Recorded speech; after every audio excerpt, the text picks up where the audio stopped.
Assalamualaikum warahmatullahi wabarakatuh. Kami dari kelompok 13 yang beranggotakan Fatima Zaura, Leni Agustetianingsi, dan Hikmah Hutapea akan memberi penjelasan tentang interaksi desa dan kota. Baiklah, materi pertama yaitu interaksi wilayah. Interaksi wilayah atau disebut juga interaksi keruangan merupakan suatu hubungan timbal balik antara dua wilayah atau lebih yang dapat menyebabkan gejala kenampakan atau permasalahan baru. Ada 3 jenis teori interaksi keruangan. Yang pertama, model gravitasi kondisi. Model ini menyatakan bahwa titik di mana perdagangan dibagi dua antara dua kota berlangsung melalui suatu titik di mana rasio jarak yang berpangkat 2 sama dengan rasio penduduk. Yang kedua, teori titik henti. Teori ini mengasumsi bahwa jarak titik henti dari lokal pusat perdagangan yang lebih kecil ukurannya berbanding lurus dengan jarak antara dua pusat perdagangan. Yang ketiga, teori grafik. Teori ini bekerja dengan membandingkan jumlah daerah yang memiliki banyak rute jalan sebagai sarana perhubungan kota-kota tersebut. Selanjutnya, zona interaksi. Desa dan kota adalah dua wilayah yang saling melengkapi sebagai suatu elemen ruang. Kedua wilayah ini tidak dapat dipisahkan satu sama lain secara fungsional. Menurut Bintaro, 6 zona interaksi. Yang pertama, city, identik dengan kota atau pusat kegiatan. Yang kedua, suburban atau subdaerah perkotaan, yaitu wilayah yang lokasinya dekat dengan pusat kota. Yang ketiga, suburban fringe, merupakan suatu daerah peralihan antara kota dengan desa. Yang keempat, daerah perkotaan, wilayah batas terluar suatu kota dengan ciri sifat mirip dengan wilayah kota kecuali inti kota. Yang kelima, daerah batas desa kota, yaitu jalur wilayah yang terletak antara kota dan desa yang dicirikan dengan penggunaan lahan campuran antara sektor pertanian dan non-pertanian. Yang keenam, rural atau perdesaan, yaitu suatu wilayah yang menitik beratkan pada sektor pertanian atau kehidupan agraris. Selanjutnya, faktor-faktor yang mempengaruhi terjadinya interaksi wilayah. Yang pertama, adanya wilayah-wilayah yang saling melengkapi. Yang kedua, adanya kesempatan untuk berintervensi.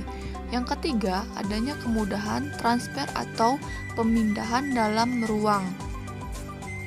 Kemudahan pergerakan antar wilayah ini sangat berkaitan dengan jarak antar wilayah, biaya transportasi, dan kemudahan dan kelancaran sarana dan prasarana transportasi antar wilayah. Selanjutnya, dampak interaksi terhadap perkembangan daerah perdesaan. Yang pertama, dampak positif. 1. Produktivitas desa makin meningkat dengan hadirnya teknologi tepat guna. Kehadiran teknologi tepat guna akan meningkatkan kesejahteraan penduduk desa. Yang kedua, pelestarian lingkungan hidup perdesaan, seperti pencegahan erosi dan banjir, penyediaan air bersih, serta pengaturan pengairan bisa dilakukan dengan hadirnya para ahli dari berbagai disiplin ilmu. Yang ketiga, dengan peningkatan kegiatan wira swasta yang menghasilkan produk yang berkualitas, seperti kerajinan tangan, industri rumah tangga, teknik perhubungan, dan perbengkelan serta peternakan bisa dilakukan karena pemerintah turun tangan. Yang keempat, dengan adanya pengetahuan tentang kependudukan bisa sampai ke masyarakat desa yang umumnya memiliki banyak anggota keluarga. Kesadaran memiliki keluarga kecil telah diterima oleh masyarakat desa. Yang kelima, adanya seperti koperasi dan organisasi sosial yang berkembang di perdesaan telah memberi manfaat dalam peningkatan kesejahteraan penduduk dan pembangunan desa. Selanjutnya, dampak negatif. Yang pertama, modernisasi kota telah melunturkan orientasi pertanian yang menjadi pokok kehidupan mereka. Misal, budaya kontes kecantikan, peraga busana, dan foto model. Yang kedua, siaran televisi bisa ditangkap di pelosok desa, bisa meningkatkan konsumen serial dan kriminalitas. Yang ketiga, pengurangan tenaga produktif bidang pertanian di desa. Yang keempat, perubahan tata lahan di perdesaan akibat perluasan wilayah kota dan banyak orang kota membeli lahan di wilayah perbatasan desa kota. Yang kelima, tata cara dan kebiasaan yang menjadi budaya kota telah masuk ke pelosok desa dan cenderung mengubah budaya desa. Selanjutnya yaitu dampak interaksi terhadap perkembangan daerah perkotaan. Yang pertama, dampak positif bagi kota, tercukupnya kebutuhan bahan pangan bagi penduduk perkotaan yang sebagian besar berasal dari daerah perdesaan seperti sayuran, buah-buahan, beras, dan lain-lain. Yang kedua, jumlah tenaga kerja di perkotaan melimpah karena banyaknya penduduk dari desa yang pergi ke kota. Yang ketiga, produk-produk yang dihasilkan di daerah perkotaan bisa dipasarkan hingga ke pelosok desa sehingga keuntungan yang diperoleh lebih besar. Dampak negatif bagi kota yaitu jumlah penduduk desa yang pergi ke kota tanpa keahlian menimbulkan permasalahan bagi daerah perkotaan, yaitu semakin meningkatnya jumlah pengangguran dan penduduk miskin. Yang kedua, penduduk dengan pendapatan rendah kesulitan mencukupi kebutuhan hidupnya seperti sandang, pangan, papan, kesehatan, pendidikan, hiburan, dan lain-lain. Yang ketiga yaitu nilai lahan di perkotaan yang mahal memaksa warga menggunakan lahan atau tempat yang tidak layak untuk pemukiman, misalnya di bantaran sungai, pinggiran rel kereta api, kuburan, kolong jembatan.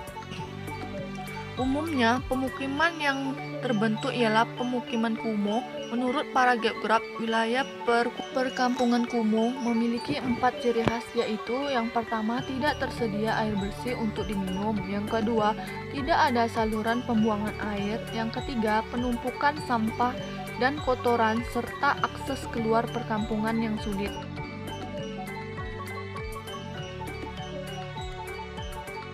Selanjutnya, interaksi timbulkan perubahan sosial budaya masyarakat. Proses perubahan sosial budaya terjadi 3 proses, yaitu akulturasi. Akulturasi adalah proses bertemunya 2 budaya atau lebih di mana unsur-unsur budaya lama atau asli masih terlihat dan tidak hilang. Yang kedua, asimilasi, yaitu proses bertemunya 2 budaya atau lebih yang bercampur menjadi satu dalam bentuk budaya baru, sementara budaya aslinya tidak tampak, disebut asimilasi.